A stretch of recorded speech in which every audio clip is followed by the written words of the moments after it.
Ce lundi 25 août 2025, à Abidjan Cocody, au siège de la Commission électorale indépendante, un moment fort s'est inscrit dans le calendrier politique national. Lamoussa Djinko, président du parti Le Renouveau démocratique, a officiellement déposé son dossier de candidature à l'élection présidentielle. Par cet acte symbolique et déterminé, le candidat affirme sa volonté de porter une vision nouvelle pour la Côte d'Ivoire. Une étape décisive, un engagement affirmé, une voix de plus dans le débat démocratique. À l'approche d'octobre 2025, les lignes bougent, les convictions s'expriment, et chaque jour, l'histoire s'écrit, avec celles et ceux qui osent. Je voudrais dire merci à la Commission électorale indépendante qui nous a reçus.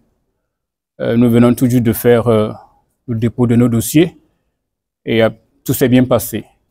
Je voudrais tout simplement dire que nous sommes à un tournant décisif de la vie de notre nation. Notre pays a 65 ans.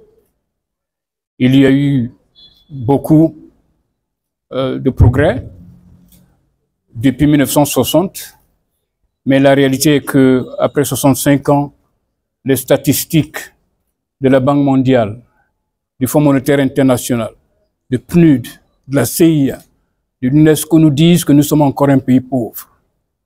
65 ans après, il y a eu du progrès. Nous allons profiter de cette occasion pour dire merci à nos aînés, feu le président Félix Houphouët-Boigny, le président Bédié, le président Guèye, le président Gbagbo et le président Ouattara. Ce sont nos aînés, ils ont fait ce qu'ils peuvent faire. Ils se sont battus et nous avons la Côte d'Ivoire aujourd'hui que nous avons. Beaucoup reste à faire et nous pensons que ce n'est pas suffisant. Et nous pensons à un transfert d'un pouvoir de génération, c'est-à-dire la génération du président Ouattara et du président Gbagbo à la nôtre. Et en ce qui nous concerne, notre génération, nous pensons que nous pouvons développer cette nation en 25 ans.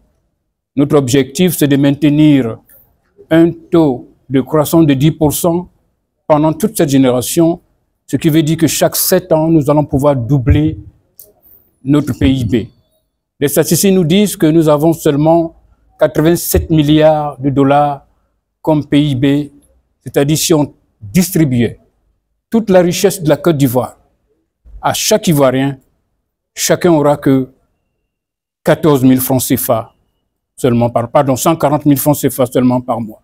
Alors que d'autres nations en ont 4 millions, 5 millions, 6 millions. Et nous avons aussi le SMIC à 75 000 francs. C'est ça la cherté de la vie. C'est très difficile. Notre économie est faible par rapport à la population que nous avons. Il y a des nations qui ont démarré il y a 30 ans seulement, qui se sont hissées au top des pays développés. Les pays asiatiques, quelques pays européens qui n'ont même pas nos ressources et sont en ce moment développés. Ce sont 5 ans, nous pensons que c'est assez. Les statistiques ne sont pas très bonnes au niveau de la santé, de l'éducation, et nous n'avons toujours pas pu nous industrialiser. Au niveau de l'éducation, nous avons seulement 4% de nos enfants qui rentrent à l'université, alors qu'il y en a 97, 96 dans les pays développés. Au niveau de la santé, on reconnaît la qualité de la santé d'un pays par l'espérance de vie de ses citoyens. Nous sommes à 62 ans, alors que d'autres vivent 26 ans plus que nous. C'est pour cela que je dis que nous disons merci à nos aînés, mais notre génération, nous allons transformer cette Côte d'Ivoire en quoi faisant?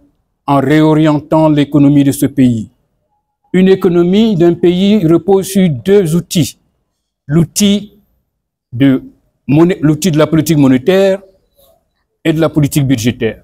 Nous n'avons que la politique budgétaire parce que tout simplement, en 1945, la France a introduit le franc CFA où nous n'étions même pas encore indépendants.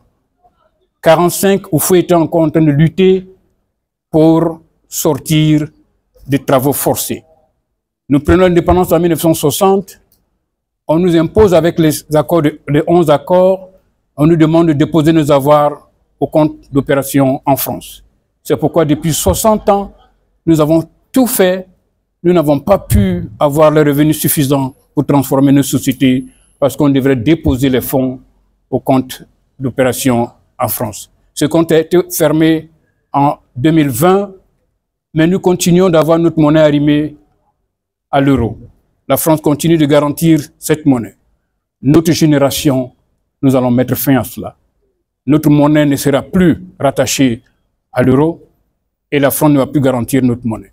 C'est une question de politique monétaire qui dit qu'en principe, l'impression, la frappe, l'émission d'une monnaie se fait par sa banque centrale et se contrôle par sa banque centrale. Nous allons dorénavant contrôler notre avenir en ayant une politique monétaire africaine, c'est-à-dire dans l'espace UEMOA. Et je pense qu'avec ça, les revenus seront suffisamment larges pour nous permettre de développer notre pays. L'industrialisation, il nous faut ça. Les pays qui sont aujourd'hui développés ne sont pas des pays agricoles, ce sont des pays industriels. Notre économie repose encore sur l'industrie. 20% de notre PIB est dans l'industrie, alors que les pays développés, aux États-Unis, il n'y a que 0,8%, 1,6% en France.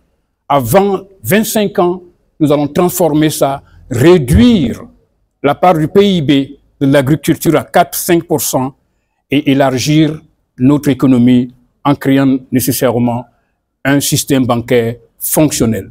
Sans banque, il n'y a pas d'emploi.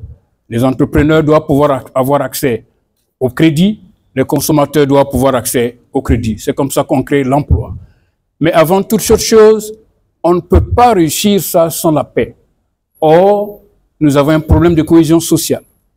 On nous dit depuis un moment, il n'y a pas de problème, il nous faut la cohésion sociale. Mais il faut comprendre pourquoi il y a eu déchirure de notre tissu social. La crise que nous avons eue, je vous en prie, nous dit qu'il y a eu un problème identitaire. L'ignorer, ce n'est pas comprendre vraiment le problème de la Côte d'Ivoire. Aucun parti politique, aucun leader n'a adressé ce problème identitaire, sauf le Renouveau démocratique. Nous insistons, nous invitons tous les partis politiques, y compris le président Ouattara, qui est le président de tous les Ivoiriens, tous les partis politiques, d'adresser ce problème identitaire qui a démarré depuis 1960. Il n'y a pas de raison que certains Ivoiriens se sentent étrangers chez eux. Et c'est ce problème que nous n'avons pas pu gérer depuis 1960, qui est devenu mature, qui a explosé lorsque le président Ouattara est venu sur la scène politique en 90 et en 93 avec l'arrêt, le mandat d'arrêt international illégal contre le président. Nous avons une explosion, nous avons une crise. Et jusqu'à présent, 35 ans plus tard, 30 ans plus tard, personne ne parle du problème identitaire. Il n'y aura pas de cohésion tant qu'on n'adresse pas ce sujet. Voilà un programme très vaste. Et notre génération, nous sommes persuadés que nous allons relever cela en 25 ans. Je vous remercie.